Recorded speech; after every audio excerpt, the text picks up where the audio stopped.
যে এইটো এটা ভুল হৈছে, ভুল বুলি স্বীকাৰ কৰিব লাগে। ইয়াত যদি প্ৰিন্সিপাল সুপাৰিনটেণ্ডেণ্ট যোনে আপোনালোকক এইবিলাক কথা কৈছে তেওঁলোককো মই বেয়া পাইছোঁ। বেয়া হৈছে, প্ৰিন্সিপালে ক্ষমা খুজিব লাগে দেউতাক মাকৰ ওচৰত। ইয়াতে বেলেগ কথা একো নাই। ইয়াতে আৰু পেচেণ্ট বেছি হৈছে, চৰকাৰক কওক আৰু 100জন ডক্টৰ দিম। ইয়াত সপ্তাহত এদিন চাৰ্জাৰী কৰিবও জাগা নাপায় ডক্টৰৰ কাৰণে।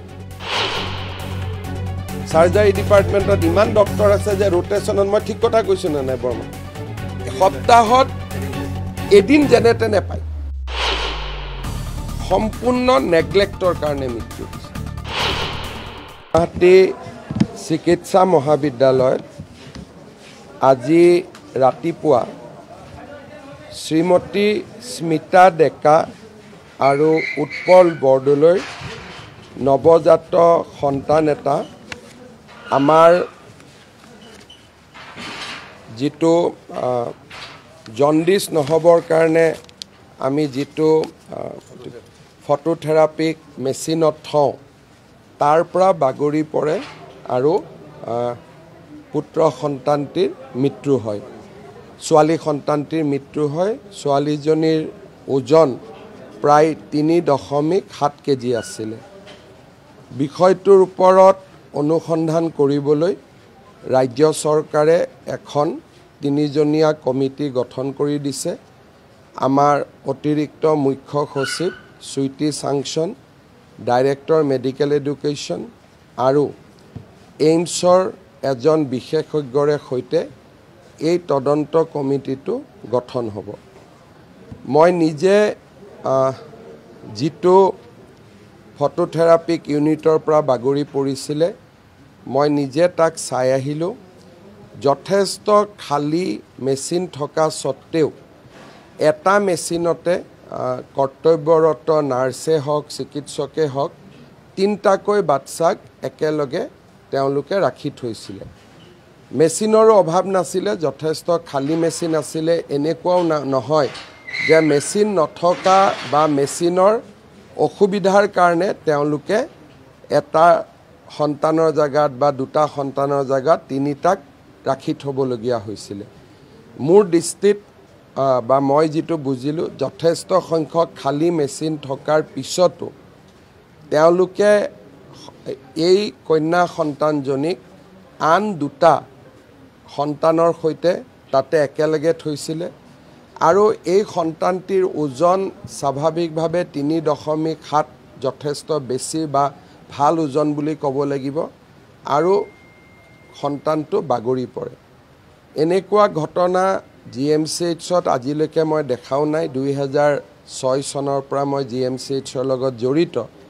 আজি এই সুদীৰ্ঘ সময়ছোৱাত মই কেতিয়াও দেখা নাছিলোঁ, প্ৰায় 20 বছৰ। আজিৰ ঘটনাটো দেখি মই নিজেও অত্যন্ত দুখিত, কাৰণ আমাৰ GMCHৰ যিটো প্ৰতিষ্ঠা, এই প্ৰতিষ্ঠাৰ লগত এই বিষয়টো একেবাৰে সংগতি নাখায়। ইয়ে মেডিকেল কলেজখনৰ প্ৰতি যিটো ৰাইজৰ ভালপোৱা আছে সেই ভালপোৱাটো কমাই দিয়ে। আমাৰ বাবে অত্যন্ত দুখজনক ঘটনা। মই সেইবাবে নিজে ঘটনাটো পৰিদৰ্শন কৰিলোঁ। অহা 3 দিনৰ ভিতৰত বা 4 দিনৰ ভিতৰত কমিটিখনে ৰিপৰ্ট দিব। কৰ্তব্যৰত নাৰ্ছগৰাকীক ইতিমধ্যে আমি নিলম্বিত কৰিব দিছোঁ আৰু গোটেই বিষয়টো যিহেতু CCTV ফুটেজ আছে, গতিকে গোটেই বিষয়টো আমি নিৰপেক্ষভাৱে তদন্ত কৰিম। চাওক, আজিৰ কথাটো তেনেকুৱা নহয়। ৰোগী কম আছিলে, মেচিন বেছি আছিলে আৰু GMCHত এতিয়া সুবিধা যথেষ্ট আছে আৰু এনেকুৱাও নহয় যে ৰোগী অসম্ভৱ আছে। ইয়াতকৈ বেছি ৰোগী থকা অৱস্থাটো মই GMCHত আহিছোঁ। আজিয়ে যেতিয়া মই মেডিকেল কলেজৰ বা যিটো জননী আমি বুলি কওঁ সেই বিল্ডিংটোত মই গৈছিলোঁ, আগতে মানুহ একদম ঠেচ খাই থাকে, কিন্তু আজি তাৰ তুলনাত মানুহ 25%। কাৰণ বিভিন্ন গাঁও, বিভিন্ন নগৰ, বিভিন্ন মেডিকেল কলেজ হোৱাৰ পিছত GMCHৰ ওপৰত হেঁচা বঢ়া নাই, হেঁচা কমিছে। আৰু মেডিকেল কলেজখনো চাৰিওফালে আৰম্ভ হোৱা, ৰাস্তাৰ সিফালেও বহুত ব্যৱস্থা গুচি গৈছে। গতিকে ক'ব গ'লে কালি যেটো বা আজি ৰাতিপুৱা যেটো ঘটনা এইটো আমি পেচেণ্ট বেছি হৈছে বুলি আমি দায় সাৰিব পৰা ঘটনা নহয় এইটো এটা মানৱীয় ভুলটো ইচ্ছাকৃত নে অনিচ্ছাকৃত তাৰ তদন্ত কৰিব লাগিব কিন্তু ভুলটোক আমি ভুল বুলি ক'ব লাগিব তাক বেলেগ কথা কৈ ভুলটো নহয় বুলি কোৱাৰ চেষ্টা কৰাটো মই উচিত বুলি নাভাবো এইটো এটা ভুলো হৈছে আৰু অক্ষমনীয় অপৰাধো হৈছে আৰু কথাটো শুনাৰ প্ৰায় ৰাতিপুৱাৰ পৰা মনটো বেয়া লাগি আছে সেইকাৰণে মই নিজে গুছি আহিলো এইটো একেবাৰে উচিত নহয় কন্যা সন্তানটিৰ পিতৃকো মই সাক্ষাৎ কৰিলো আৰু তেওঁকো মই অহাকালি অফিচত মাতিছো তেওঁকো মই যেনেকৈ পাৰো সান্তনা দিবৰ বাবে চেষ্টা কৰিম কিন্তু ইমান ধুনীয়া 3.7 তাৰমানে ইমান ধুনীয়া সুঠাম বুলি ক'ব লাগিব ছোৱালী এজনী এনেকৈ আমাৰ হস্পিটালত মৃত্যু হোৱাটো সেইটো মানি ল'বলগীয়া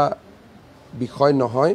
মই নিজে অত্যন্ত দুখ আৰু লাজ পাইছোঁ যে এনেকুৱা ঘটনা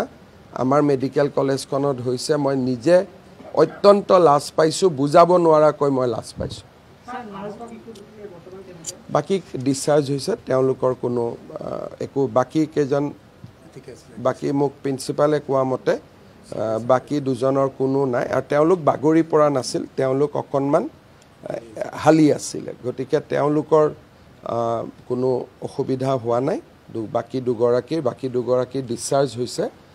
এই সন্তানটিয়ে যেটো কন্যা সন্তানগৰাকীৰ মৃত্যু হৈছে তেওঁলোকে এইটো কথা ক'ব নাপায় হেতু কথা কৈছে যদিও মই আকৌ দুখ পাইছোঁ কাৰণ এইখন মেডিকেল কলেজত প্ৰয়োজনীয়তকৈ অজস্ৰ ডাক্তৰ আছে প্ৰয়োজনতকৈ অধিক নাৰ্ছ আছে প্ৰয়োজনতকৈ অধিক ইয়াতে ৱাৰ্ড বয় ৱাৰ্ড গাৰ্ল আছে আৰু কোনো ফালৰ পৰা এইখন মেডিকেল কলেজত ষ্টাফ কোনো সমস্যা নাই মেচিন আটাইতকৈ ভাৰতৰ ভিতৰতে ভাল মেচিন আছে এইখন মেডিকেল কলেজত এটা সময়ত আমি হাজাৰ হাজাৰ কোভিড ৰোগীক একেলগে চিকিৎসা কৰিছোঁ গতিকে যদি কোনোবাই এইবোৰ কথা কৈছে সেইটো দায়খৰা মন্তব্য আৰু সেইটো মন্তব্যক মই মানি লওঁ কাৰণ মই যেতিয়া আগতে মেডিকেল কলেজত আহোঁ আজিতো অহা নাই এইখন মেডিকেল কলেজত মই 1000 বাৰ আহিছোঁ ভৰি দিব জাগা নাছিলে খোজকাঢ়ি যাব নোৱাৰি ইমান মানুহ আজিতো মানুহেই নাই এতিয়াতো অসমত 14খন মেডিকেল কলেজ হোৱাৰ পিছত ইয়াতে পেচেণ্টটো বাঢ়ি যোৱা নাই বাঢ়িছে সুপাৰ স্পেশালিটিত বাঢ়িছে নিউৰত বাঢ়িছে কিন্তু আমাৰ কতো গাইনীৰ সন্তানটো ডেলিভাৰী মাত্ৰাটো বাঢ়ি যোৱা নাই গতিকে এটা ভুল বুলি স্বীকাৰ কৰাৰ সাহস থাকিব লাগে যে এইটো এটা ভুল হৈছে ভুল বুলি স্বীকাৰ কৰিব লাগে ইয়াত যদি প্ৰিন্সিপাল সুপাৰিনটেণ্ডেণ্ট জুনে আপোনালোকক এইবিলাক কথা কৈছে তেওঁলোককো মই বেয়া পাইছোঁ এইবিলাক কথা ক'ব নালাগে সাংবাদিকৰ আগতো সঁচা কথা ক'ব লাগে ভুলটোক ভুল বুলি ক'ব লাগে বেয়া হৈছে প্ৰিন্সিপালে ক্ষমা খুজিব লাগে দেউতাক মাকৰ ওচৰত ইয়াতে বেলেগ কথা একো নাই ইয়াতে আৰু পেচেণ্ট বেছি হৈছে চৰকাৰক কক আৰু 100 জন ডক্টৰ দিম মুকটো কেতিয়াও কোৱা নাই মইতো প্ৰিন্সিপালৰ লগত এভৰি দুদিনত ফোনত কথা পাতো মেডিকেলত মই আহি থাকো কেতিয়াওতো মোক কোৱা নাই যে ইয়াতে কিবা কম আছে এখন মেডিকেল কলেজত অপৰ্যাপ্ত ডক্টৰ আছে ডক্টৰে সাৰ্জাৰি কৰিব নোৱাৰে এজন ডক্টৰে ইয়াত সপ্তাহত এদিন সাৰ্জাৰি কৰিবও জাগা নাপায় ডক্টৰৰ কাৰণ সাৰ্জাৰি ডিপাৰ্টমেণ্টত ইমান ডক্টৰ আছে যে ৰোটেশনত মই ঠিক কথা কৈছো না নাই বৰ্মন সপ্তাহত এদিন যেনে তেনে পায় বাকি 6 দিন এনেই থাকে গতিকে এইটো সম্পূৰ্ণ ভুল তথ্য সন্তানটি সম্পূৰ্ণ নেগলেক্টৰ কাৰণে মৃত্যু হৈছে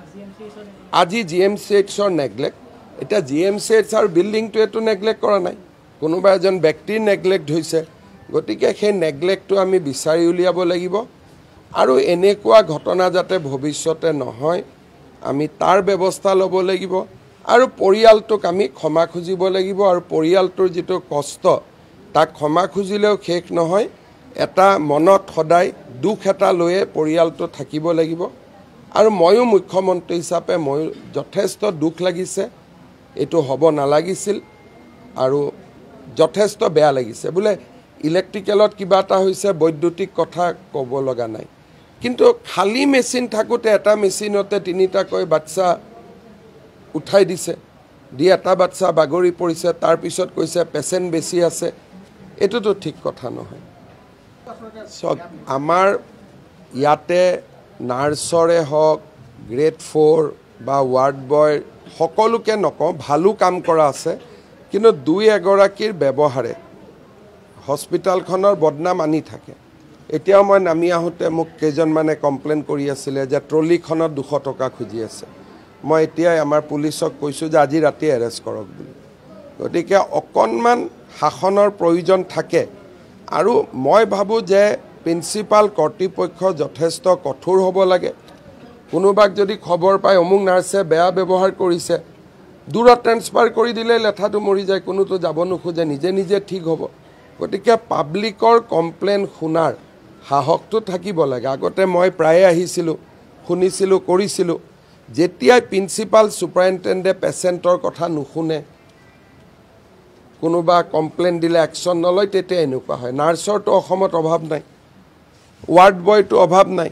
গতিকে আমি বেয়া ব্যৱহাৰ কৰিলে কিয় একশ্যন ল'ব নোৱাৰোঁ গতিকে মই আকৌ আহিম আজিৰ ঘটনাটোৱে অলপমান মোৰো চকু মেল খুৱাইছে যে ইয়াতে মই পেচেণ্টখিনিয়ে আৰু কেইটামান কমপ্লেইন দিছে গোটেইখিনি মই চাম